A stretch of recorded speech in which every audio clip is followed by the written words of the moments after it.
4 रियासतें और एक यूटी। नतीजों का इंतज़ार हो रहा था, इंतखाबात हो चुके थे। आज काउंटिंग शुरू हुई तो जो सबसे ज़्यादा हैरान करने वाले रुझान आए वो दरअसल मगरबी बंगाल और उसके बाद तमिलनाडु, और इसके अलावा आसाम में बीजेपी और मजबूत होती दिख रही है। केरल की बात की जाए, यहाँ पर भी तस्वीर कुछ अलग है। पुदुचेरी पर भी हम चर्चा करेंगे। विशाल आजम हमारे साथी मौजूद हैं, उनसे आज के जो रुझान आए हैं, अब नतीजे भी आएंगे, क्योंकि अब ये रुझान एक तरह से विशाल सेट हो गए हैं। अब नतीजे मेरे ख्याल से इसी के आसपास ही तकरीबन रहेंगे, यानी बीजेपी की एक बहुत बड़ी जीत, और ये कह लीजिए कि बंगाल में एक तरह से सेंधमारी की है। बंगाल में इनकी एंट्री हो गई, बीजेपी अब यहाँ पर डेब्यू करने जा रही है। बिल्कुल, इसमें दो राय नहीं है। जो अभी रुझानात हैं उसको अगर मद्देनज़र रखें तो बीजेपी के जो भी लीडर्स हैं, जो उनके सपोर्टर्स हैं, जो उनके कारकुन हैं, उन सबको बहुत बहुत मुबारकबाद। चूँकि पार्टी जीतती है, चाहे जिस तरह से जीते, तो उसका श्रेय पार्टी को जाता है, और इस पर कोई दो राय नहीं है। अब रही बात ये कि जैसे आपने अभी कहा कि इस रुझान ने चौंकाया, तो देखिए ऐसा नहीं है। अगर आप एग्जिट पोल के आंकड़ों पर गौर करें तो लगभग तमाम एग्जिट पोल ने ये बता दिया था कि पश्चिम बंगाल में इस बार जो है दीदी का दबदबा कम होगा। हाँ, लेकिन एग्जिट पोल ने ये बता दिया था। लेकिन विशाल, वही जो हम लोग कहते हैं ना कि एग्जिट पोल होते हैं, एग्जैक्ट पोल नहीं होते। अब एग्जैक्ट तो अब आना शुरू हुए। बिल्कुल। और कई बार हम लोगों ने देखा है कि एग्जिट पोल जो होते हैं वो बिल्कुल अलग भी होते हैं, नतीजे हटकर आते हैं उससे। है, बिल्कुल आपने सही कहा। इससे पिछले जो वहाँ पर चुनाव हुआ था 2021 में, तो 2021 के भी चुनाव में जब एग्जिट पोल आए थे, तब भी ये कहा गया था कि BJP is going to win, लेकिन उस वक्त वो एग्जिट पोल गलत हो गया था और ममता बनर्जी ने कम बैक किया था और बहुत अच्छे मार्जिन से वो जीती थी। लेकिन इस बार का एग्जिट पोल जो है, वो जो रुझान एग्जिट पोल ने दिया था, लगभग वो सही इस मानों में है कि बीजेपी जो है टीएमसी से आगे, न सिर्फ आगे है, बल्कि अगर रुझान अगर नतीजों में तब्दील हो गए तो बिल्कुल क्लियर है कि सरकार बनाने जा रही है। बिल्कुल। और इस पर तो हम बात करेंगे विशाल।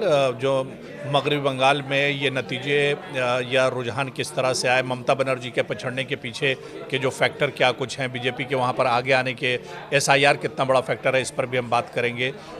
90 लाख से ज़्यादा वोटर्स यहाँ पर एक तरह से कट गए। इसको लेकर काफ़ी हंगामा भी हालांकि देखने को मिला। रीपोलिंग हुई, ये हालांकि ये तो बहुत बड़ा फैक्टर तो नहीं, लेकिन रीपोलिंग की आखिर नौबत क्यों आई, इस पर भी हम बात करेंगे। लेकिन इससे पहले जो लोग दरअसल जानना चाह रहे हैं तमिलनाडु के बारे में, एक उभरता हुआ सितारा यहाँ पर, सियासत का सितारा, क्योंकि वो तो पहले ही तमिल के सुपरस्टार हैं विजय, और लेकिन सियासत के उभरते हुए वो एक सितारे एक तरह से हैं। और अगर सब कुछ ठीक ठाक रहा और रुझान के हिसाब से अगर रिजल्ट आते हैं तो उनका सीएम भी मेरे ख्याल से बनना तय है। तो विजय की जो जहाँ पर विशाल, इस वजह से ये सवाल है कि जहाँ पर तमिलनाडु में ख़ानदानी रिवायती जो बड़ी पार्टियाँ हैं, चाहे डीएमके की बात करें, एआईएडीएमके की बात करें, तो ये मजबूत जिनका किला था तमिलनाडु, वो एक तरह से ढाता हुआ नज़र आ रहा है। और वहाँ पर विजय जैसा एक फिल्मी सितारा जिसे सियासत के बारे में बहुत ज़्यादा तजुर्बा नहीं है, वो उभर कर आया। तो इसे किस तरह से देखा जाए तमिलनाडु के जो रुझान? देखिए, तमिलनाडु का जो रुझान है वो भी बहुत हद तक अब नतीजों में तब्दील होता नज़र आ रहा है। देखिए, एक चीज़ कॉमन है अबू हुरैरा, चाहे वो तमिलनाडु हो या पश्चिम बंगाल हो और या केरल हो, जी, इन तीन नतीजों में हम एक चीज़ ये देख पा रहे हैं कि यहाँ पर जो आवाम है उन्होंने बदलाव को तरजीह दिया है। बिल्कुल। मैं अभी सिर्फ नतीजे जो आए हैं, जो रुझान है और जो नतीजा है, मैं सिर्फ उसकी बात कर रहा हूँ। इसके पीछे जो अभी बहुत सारे आपने वजूहात गिनाई हैं कि क्या ये सारे फैक्टर रहे, क्या एसआईआर फैक्टर रहा, क्या एसआईआर से पहले बड़े पैमाने पर बंगाल में जो सरकारी अफसरान थे उनका तबादला, बहुत बड़े पैमाने पर तबादला, बड़े पैमाने पर वहाँ पर चुनाव के दौरान, उसके बाद अब तक तकरीबन 2.5 लाख जो सीआरपीएफ या सीआईएसएफ जो वहाँ जवान तैनात किए गए, ऐसा पहले कभी मगरबी बंगाल में नहीं हुआ। तो ये सार क्या ये फैक्टर था, नहीं था, ये सब बात की बातें हैं। फिलहाल अभी जो नतीजे सामने आपसे हम लोग बात कर रहे हैं, तो एक चीज़ ये ध्यान में देखने को मिल रही है कि मगरबी बंगाल में ममता बनर्जी ने 3 टर्म वहाँ चुनाव जीता। बिल्कुल, जाहिर है कि 3 टर्म का मतलब क्या होता है कि जिस वोटर ने पहली बार ममता बनर्जी को वोट देकर जिताया होगा, पहली बार जो ममता को वोट दिया होगा और उसने जो सत्ता में वो आई थी, तो इसका मतलब क्या हुआ कि वो 18-19 साल का रहा होगा। अब वो 3 बार से वोट देता आ रहा है, तो उसमें भी 5 साल 15 साल उसकी उम्र ज़्यादा हो गई। ठीक है, तो एक तरह से उसने काफ़ी कुछ आजमा लिया, देख लिया। अब नया वोटर जिसको लगता है कुछ चेंज होना चाहिए, तो यहाँ पे ये एक चीज़ तो नज़र आ रही है कि बदलाव यहाँ भी दिख रहा है कि 15 साल आपने किया, ठीक है, अब हमको दूसरा ऑल्टरनेट चाहिए। आप तमिलनाडु में देखिए, तमिलनाडु में क्या था कि जब तक जयललिता जिंदा थी तो AIDMK जो है वो बहुत स्ट्रांग पार्टी मानी जाती थी। जी जी। और दो ही धड़ा थे, या तो कभी करुणानिधि जो अब बक़ैर हयात नहीं है और जयललिता भी आज नहीं है, तो करुणानिधि थे, तो या तो करुणानिधि की सरकार बनती थी या फिर ममता जी जयललिता की सरकार बनती जयललिता की, थी। जी। तो करुणानिधि की लेगेसी को कुछ हद तक स्टालिन ने ओन किया। करुणानिधि बहुत बड़े स्टार वॉर्ड थे और ख़ासतौर से वहाँ पर जो पॉलिटिक्स है, वहाँ की तमिलनाडु की पॉलिटिक्स थोड़ी अलग पॉलिटिक्स है। वो इस मानों में है कि वहाँ पे पेरियार की जो आंदोलन थी या तहरीकें थी, उससे जुड़े जितने भी लोग थे जिन्होंने पेरियार की तहरीक को आगे बढ़ाया था, उसमें एक बड़ा नाम था करुणानिधि का। जी। तो अब करुणानिधि और उनके साथ उनके बेटे स्टालिन, तो एक तो लेगेसी और ये एक नया मतलब जो आपने कहा ख़ानदानी जो एक तरह था। लेकिन कम से कम ये है कि DMK को काफ़ी लंबा वक्त दे दिया था लोगों ने, तो वहाँ भी एक बदलाव हुआ। वहाँ पे JVL जो है तो उनको एक मौका मिला है वहाँ पे। क्या नाम है उनका? TVK, हाँ। तो अब जो विजय थलपति हैं, अब लोग ये भी कह रहे हैं कि Vijay Thalapathy is now the new Senapati of Karnataka. अब देखिए एक और चीज़ है, आपने बड़ा अच्छा इंटरेस्टिंग कहा था, साउथ में आप देखेंगे चाहे वो कर्नाटक हो या तमिलनाडु हो या बहुत हद तक आप तेलंगाना ले लें या केरल भी ले लें, ये तमाम स्टेट्स में ना वहाँ के लोग कल्चरल एस्पेक्ट्स पे बहुत ज़्यादा जुड़े हुए हैं। बिल्कुल बिल्कुल। और वहाँ के लोगों के कल्चर का एक बहुत बड़ा हिस्सा है सिनेमा देखना, सिनेमा की बातें करना और सिनेमा की चीज़ों को पब्लिक लाइफ में कैसे। आपने देखा होगा अक्सर एक बहुत बड़े मतलब सुपरस्टार कहे जाते हैं, तो उनका नाम था राजकुमार, कर्नाटक के जी जी। फिल्मी में बड़ा नाम था उनका, बहुत बड़ा नाम। रजनीकांत को हम लोग भूल नहीं पाए हैं। उनके स्टाइल का दबदबा तो जो आप 80s और 90s के जो हमारे नॉर्थ के भी लोग उनसे पूछे कि रजनीकांत कट्ठे सिगरेट को उछाल के पीते थे और रिवॉल्वर को उछाल करके और कैप को घुमाना, तो मतलब फिल्मों कमल का हसन बहुत हो गए। बड़ा असर रहा है। और चूंकि अगर ये विजय थलपति भी अगर आते हैं तो इसका मतलब ये नहीं है कि ये कुछ नई बात है, मतलब उनका आना नया जरूर है, लेकिन सिनेमा से होके पर्दे पे आना ये बिल्कुल नया नहीं है। यहाँ तक कि जयललिता जी वो भी खुद सिनेमा से थे। एक्ट्रेस थी। बिल्कुल बिल्कुल। ठीक है, तो वहाँ लेकिन एक चीज़ ये देखने मिल रही है कि वहाँ भी बदलाव हुआ है, एक बड़ा बदलाव है। आप केरल में आ जाएं, केरल में लंबे टाइम तक वहाँ पर जो लेफ्टिस्ट पार्टीज़ हैं उनका वहाँ पे दबदबा रहा है। और आप अभी केरल को कहा जा रहा था कि वो जो बायां महाज है या जो बायां बाजू की जमातें हैं उनका वो आखिरी गढ़ था।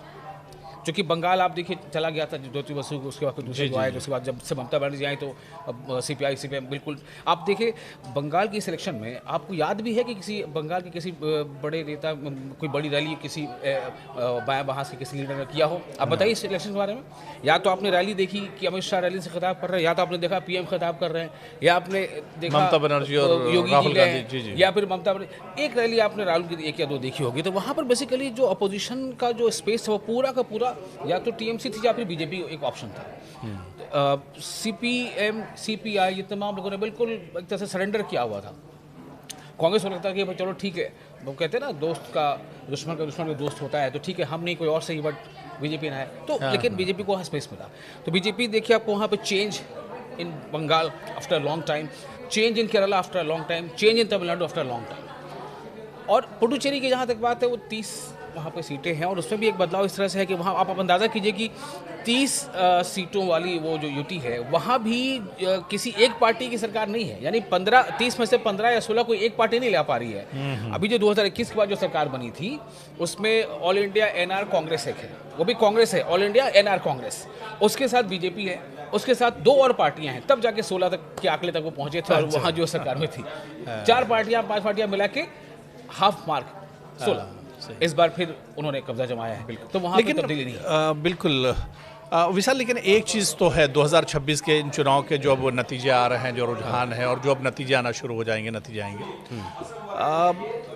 BJP की एंट्री साउथ के अंदर हो गई। वरना हमेशा कहा जाता था कि साउथ BJP का बहुत कमज़ोर है और BJP तो वहाँ से जीत ही नहीं सकती, बहुत अच्छी फाइट नहीं कर सकती है। लेकिन अब क्या आपको लग रहा है? केरल में भी उसने दस्तक दी एक तरह से, और आप देखिए कि तमिलनाडु में भी कहीं ना कहीं उसकी कुछ सीटें या उसके अलायंस की जो है वो एक तरह से निकल के आएंगे। AIADMK के साथ उसका अलायंस है। और क्या लग रहा है कि साउथ में अब इसका दबदबा होगा, एक शुरुआत इसे माना जाए BJP के लिए? देखिए, बीजेपी के लिए साउथ में शुरुआत जो है ऐसा नहीं है, बीजेपी के लिए साउथ में शुरुआत हो चुकी है, हो चुकी थी बल्कि आप कह लें। और कर्नाटक को कहा जाता था कि कर्नाटक को कहा गया कि ये हमारा जैसे कहते हैं ना कि इंडिया गेट दिल्ली में है कि भाई इंडिया में जाना है तो इंडिया गेट से होकर जाना है।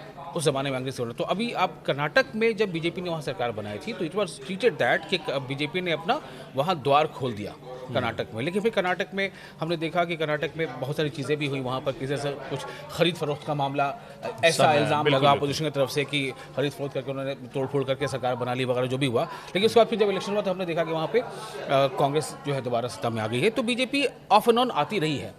अब रही बात ये कि कर्नाटक से जो उनको एंट्री मिली थी तो उस एंट्री को वो वहाँ के लोगों में और अपनी जगह बनाने में नाकाम रहे, ऐसा क्या कहा जा सकता है। क्योंकि अगर वो कामयाब होते तो कर्नाटक में फिर से आते या फिर वहाँ पर अच्छी शासन वो चलाते कर्नाटक में, तो उसका असर आपको हो सकता था कि तमिलनाडु यहाँ देखने को मिलता, तेलंगाना में देखने को मिलता, या उसका असर हमको तमिलनाडु में देखने को मिलता, तो अभी नहीं मिला। तो अभी तक तो बिल्कुल तस्वीर साफ है, इसमें कोई दो राय नहीं है, चाहे वो केरला हो। आप केरला में देखिए, केरल में लंबे टाइम से LDF लेफ्ट डेमोक्रेटिक फ्रंट जो है उसमें कई पार्टियां हैं। पिनराई विजयन जो वहाँ के CM है वो शायद ना रहें, तो वहाँ पे एक ऑपोजिशन मौका किसको मिला, UDF को मिला। तो बीजेपी यानी कि या NDA जो है वो अभी भी वहाँ पे बहुत पीछे है, लैगिंग बिहाइंड है। वहाँ पे दरअसल बीजेपी जिस पॉलिटिक्स के सहारे नॉर्थ में या फिर अभी हम कह लें कि ईस्ट में वो आगे आ रही है, वहाँ पे साउथ में वो बिल्कुल अपोजिट हो जाता है मामला। अब जैसे बीजेपी को सूट कर जाती है हिंदी बेल्ट जो पॉलिटिक्स, हिंदी भाषा को लेकर पॉलिटिक्स, लेकिन साउथ में उल्टा हो जाता है। साउथ में जैसे ही आप हिंदी ज़्यादा करते हैं तो तमिलनाडु वाले खड़े हो जाते हैं कि भैया हमारी भाषा पर अटैक है, केरल वाले खड़े हमारी लैंग्वेज पर अटैक है। तो लेकिन बीजेपी की स्ट्रैटेजी कमाल की ये है कि बीजेपी वहाँ के ही अपोजिशन पार्टियों के साथ मिलकर और उस पे साथ, जैसे आप देखिए AIADMK के साथ बीजेपी का काफी लंबे टाइम से चला जा रहा है समर्थन, टाइम से बीजेपी लगातार उनके साथ में। और इस बार आप देखिए AIADMK को सीटें ठीक ठाक मिली हैं, DMK की सीटें घटी हैं, AIADMK की सीटें बढ़ी हैं। और ठीक है कि वो पावर में नहीं आई बट बढ़ी हैं सीटें। तो हो सकता है कि वहाँ पे अगर साउथ को लेकर के कुछ अगर वो डिज़ाइन करें, अपनी पॉलिसी में चेंज लाएं, और करप्शन से बचना पड़ेगा। देखिए बीजेपी के अंदर जितने भी करप्ट लीडर हो या ना हो एक अलग सवाल है, लेकिन वो कहते तो यही है कि करप्शन के खिलाफ हम हैं, भ्रष्टाचार के खिलाफ हैं।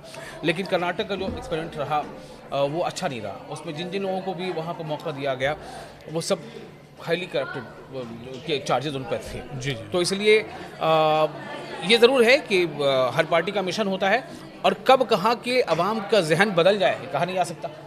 सही। अच्छा विशाल, क्योंकि बीजेपी इलेक्शन दर इलेक्शन कह लीजिए कामयाबियाँ हासिल करती जा रही है। जब भी चुनाव होते हैं 2-4 स्टेट के, तो उसमें अगर कहीं 4 स्टेट के हुए 3 में उसकी जीत होती है, 5 के हुए तो 4 में जीतती है। बीजेपी लगातार जीतते जा रही है और फिर अभी अच्छा वक्त उसका चल रहा है। कांग्रेस को किस तरह से आप देखते हैं? क्या कांग्रेस के बुरा दौर कैसे ख़त्म होगा, कब ख़त्म होगा? ये तो घटती ही जा रही है। आसाम में आप देख लीजिए कि 2021 के मुकाबले में इस बार और बुरी उसकी कारकर्दगी है। बंगाल में आप देख लीजिए साल 2021 के मुकाबले में उसकी कारकर्दगी शायद इससे पहले 21 में एक भी सीट नहीं आई थी, अभी एक आध सीट लग रही है, लेकिन मुझे नहीं लग रहा है कि वो सीट आएंगे, वो सिफर ही फिर रह जाएंगे। और फिर केरल या दूसरी जो और देख लीजिए, मतलब जो कारकर्दगी हो बहुत ख़राब कह लीजिए, बद से बदतर कह लीजिए कांग्रेस। इसके पीछे आप क्या वजह देखते हैं? क्या कांग्रेस की लीडरशिप या कहाँ पर कमी रह जा रही है? कहीं मुकाबला बीजेपी के मुकाबले में अब कांग्रेस नज़र नहीं आ रही। अब कांग्रेस में वो चीज़ें नज़र नहीं आ रही, चाहे लीडरशिप की बात कर लें, चाहे मैदान पर बात कर लें, चाहे ड्राइंग रूम की बात कर लें, कहीं पर भी आप बात कर लें। कांग्रेस कब मुस्तकबिल या फिर इसकी जो कारकर्दगी है, इससे मैं समझना चाहता हूँ। देखिए, कांग्रेस जो है वो एक इस देश की सियासी सरजमीन की बहुत बड़ी सच्चाई है। और उसकी बहुत बड़ी सच्चाई की वजह यह है कि इस देश की आज़ादी या इस देश के क़याम में कांग्रेस और कांग्रेस पार्टी और कांग्रेस लीडरों का बहुत बड़ा किरदार है। ये एक हिस्ट्री है और हिस्ट्री को हम कभी बदल नहीं सकते। ठीक है, कभी हम वहाँ उधर से नज़रें फेर लें, लेकिन बदल नहीं सकते, ये हम सब जानते हैं। बिल्कुल। अब रही बात ये, क्यों आपने कहा कि वो कम होती जा रही है, ऐसा नहीं है। आप देखिए, कांग्रेस पार्टी जो लगातार उसने 400 तक का भी आंकड़ा छुआ हुआ है कांग्रेस ने लोकसभा इलेक्शन में।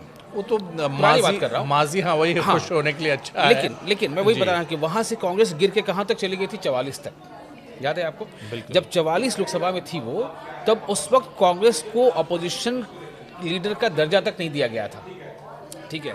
लेकिन उसी कांग्रेस ने 44 से 100 का आंकड़ा पार किया पिछले इलेक्शन में, ठीक है। आप देखिए नेशनल इलेक्शन में, पार्लियामेंट इलेक्शन में 44 तक जाने के बाद कांग्रेस ने पिछले इलेक्शन जो अभी हुआ है उसमें वो 2024 के इलेक्शन में 100 तक के वो पहुंच गई आंकड़े पे। तो उसने तो मतलब 100% स्ट्राइक दे दिया, बाउंस बैक किया। तो नेशनल लेवल पे इसका मतलब कांग्रेस की अभी फुटप्रिंट्स हैं और कांग्रेस को वोट देने वाले लोग भी हैं, ये तो पता चल रहा है, ठीक है। अब आप आइए अभी इस इलेक्शन को देख लीजिए। तो पहले मैंने आपको ये क्लियर कर दिया कि कांग्रेस जीरो होती जा रही, ऐसी बात नहीं है। 44 पिछले इलेक्शन में 19 में, 24 में 100 का आंकड़ा, तो ये तो आप मानेंगे। दूसरी बात ये है कि जो असेंबली इलेक्शंस हो रहे हैं केरल में, देखिए कांग्रेस ने इस बार बहुत अच्छा किया है, बहुत अच्छा किया है, इसमें दो राय नहीं। केरल ने कांग्रेस से बहुत अच्छा किया है। असम में भी कांग्रेस थोड़ा बेहतर, कुछ उसके परसेंटेज बढ़े हैं, सरकार बनी बीजेपी के गढ़ नहीं है ना। अगर आप बात करें आसाम में कांग्रेस ने अच्छा क्यों नहीं किया, ये मेरा सवाल है। केरल में अच्छा किया तो ये कोई ताज्जुब की बात नहीं है। मानते हैं आपकी बात। अब देखिए उसमें देखिए क्या होता है, मैंने आपसे क्या कहा था कि देखिए चुनावी राजनीति में क्या होता है ना कि एक दौर हम जिसको कहते हैं, जैसे एक टाइम पीरियड, एक दौर। जैसे दौर का मतलब क्या होता है, मान लीजिए कि अभी हम और आप हैं, अगर हमने 18-20 साल से हमने वोट देना शुरू किया है या हमारे देश के लोग, तो हम कम से कम अपनी लाइफ में, हर एक इंसान अपनी लाइफ में कम से कम एक बार वो किसी एक पार्टी को बहुत चाहता है या फिर अपनी लाइफ में फिर उस पार्टी को दूसरी पार्टी को मौका देता है। तो जब बड़े लेवल पे आप जाएंगे तो आपको इसी से बदलाव समझ आता है। आप देखिएगा कि कभी भी कोई मतलब ज़्यादातर ऐसा होता है कि 2 बार के बाद सरकार बदल जाती है या कभी कभी 3 के बाद बदल जाती है। साउथ में अक्सर ये होता रहा है, राजस्थान में भी मिसाल दी जाती थी, हिमाचल में मिसाल दी जाती थी कि हर साल बदल जाता है। इस बार कांग्रेस, अगला बीजेपी, से कांग्रेस, बीजेपी, सेंटर में बीजेपी 3 बार आ चुकी है। लेकिन अभी तो उससे पहले भी तो रही ना दूसरी पार्टियां। अब यूपीए थी, इससे पहले तो यूपीए 1, यूपीए 2, 2 टर्म तो था ही मनमोहन सिंह का। यूपीए 1 भी तो यूपीए 2 भी था। अब सवाल ये पैदा होता है कि ये बदलाव कैसे आ रहा है। आप देखिए मैंने आपको बताया कि 44 से जब कांग्रेस डबल फिगर पे आ चुकी है, अब कांग्रेस सामने क्या है जो इशू है ना, बेशक उसमें थोड़ा पॉलिसी एडॉप्शन में थोड़ी परेशानी थी। कांग्रेस भी तो ये समझ नहीं पा रही थी कि हम अकेले अपने ही बल पे चुनाव लड़ते चले जाएं या हम रीजनल पार्टियों का सहारा लेके चुनाव लड़ें। अभी तो ये तय नहीं कर पाई है ना कांग्रेस। नहीं, अब उस स्टेज पे पहुंच गई है। जैसे आप देखिए इस बार बंगाल में क्या हुआ, इस बार भी कांग्रेस ने अलग से चुनाव लड़ा जरूर, लेकिन बहुत एग्रेसिव कैंपेन नहीं किया, ठीक है ना तो कांग्रेस थी और लेफ्ट पार्टियां थी, लेकिन इन दोनों ने आप देखिए ना, जो राहुल गांधी के बयान आए ममता बनर्जी के खिलाफ आए। मतलब आप ठीक है, अगर बीजेपी को आप हराना चाह रहे हैं, चुनाव में अगर आप अलग अलग लड़ रहे हैं, तो फिर आप बीजेपी को मतलब वो कर सकते हैं ना, आप ममता बनर्जी पे ना वार करके, या फिर आप अगर बीजेपी को ही हराने के लिए मैदान में है तो आप कम से कम अपने आप को हटा लीजिए वहाँ से कि भाई हमारा सपोर्ट आपके साथ है। वही तो कह रहा हूँ ना, यही तो होती है कि पॉलिसी डिसीजन कि हम क्या करें। क्या हम इंडिपेंडेंटली मैदान में लड़े, क्या हम इंडिपेंडेंटली अपने उन वोटर्स पे या अपने उन सपोर्टर्स पर भरोसा करें जो हमको शुरू से जिताते चले आ रहे हैं। लेकिन कांग्रेस के अंदर बीच में नो डाउट थोड़ा एक डर सा माहौल बन गया था। देखिए क्या हुआ था ना, एक बार आपको याद होगा अटल बिहारी वाजपेयी ने जब सरकार बनाई थी तो 36 पार्टियों की सरकार बनाई थी। बिल्कुल, ठीक है। उसी नहज पे सोनिया गांधी ने जब यूपीए का फॉर्मेशन किया था तो कई पार्टियों ने, तो अभी भी आप देखिए जो एनडीए है तो सिर्फ उसमें बीजेपी तो है नहीं, बीजेपी को कई पार्टियों का सपोर्ट है। और एनडीए अगर हाथ खींच ले तब जैसे आप नीतीश कुमार की बात करें, जेडीयू की बात करें, या फिर चंद्रबाबू नायडू की अगर हाथ खींच ले तो उनकी मुश्किल हो जाए। लेकिन एक जो इनके यहाँ मुनज़्ज़म मतलब जो है, ये कहा जाता है कि कभी भी ये पार्टियां पीछे जा सकती हैं या धोखा दे सकती हैं, लेकिन वो तमाम चीज़ें इनके यहाँ नहीं दिख रही। एक बहुत स्मूथ तरीके से तमाम चीज़ें चल रही हैं, तो कांग्रेस उस पर क्यों नहीं आ पा रही है, क्यों नहीं लौट पा रही है? उसकी वजह क्या है ना अबुरारा, कि पावर में जो पार्टियां होती हैं उसको ऑटोमेटिकली बहुत तरह की चीज़ें जो है उसके फेवर में आ जाती हैं, और जो पावर में नहीं होते उनके लिए बड़ी मुश्किल होती है सरवाइव करना भी। आपको याद होगा पिछले लोकसभा इलेक्शन से पहले ये बहुत चर्चा हुई थी कि कांग्रेस का अकाउंट फ्रीज कर दिया गया, राहुल गांधी के अकाउंट फ्रीज कर दिए गए। तो ये क्या हो रहा है, ये मतलब अगर आप पावर में नहीं है तो आपके साथ बहुत तरह की मुश्किलात सामने आती हैं। बिल्कुल, ठीक है, सही।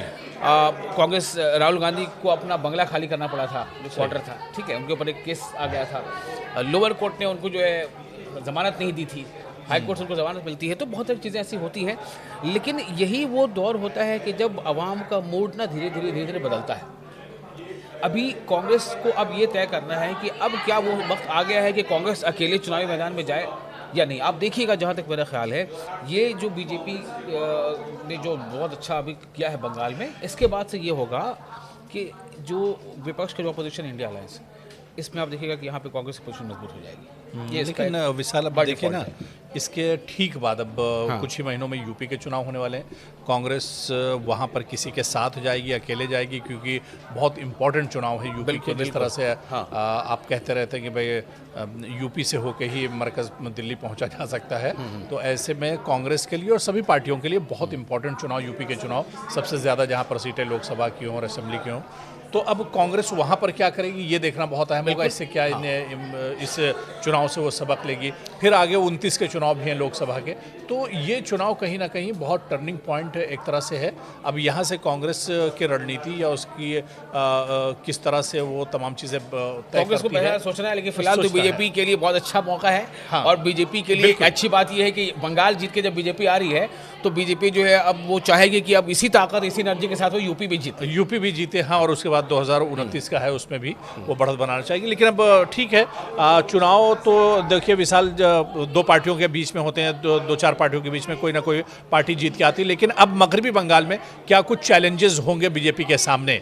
क्या उन चैलेंजेस पर, आवाम की उम्मीदों पर, जिस उम्मीद के साथ लोग बीजेपी को चुनकर आए, या दूसरी और जो रियासतें हैं वहाँ पर जो पार्टियां जीत के आए उनके सामने जो चैलेंजेस होंगे और आवाम का जो भरोसा है क्या ये पार्टियां जीत पाएंगी, ये देखना बहुत अहम होगा। एक लाइन आखिर में कहना चाहूँगा कि change is the only constant. बिल्कुल, यानी तब्दीली। अब वो तब्दीली आप देखिए, बंगाल का गढ़ था ममता जी का, तब्दील हो गया। डीएमके का गढ़ था तमिलनाडु, तब्दील हो गया। तो ये तब्दीली हर जगह लागू होती है, चाहे वो एमसीडी हो, चाहे वो स्टेट इलेक्शन हो, चाहे वो सेंटर का इलेक्शन। बिल्कुल बिल्कुल।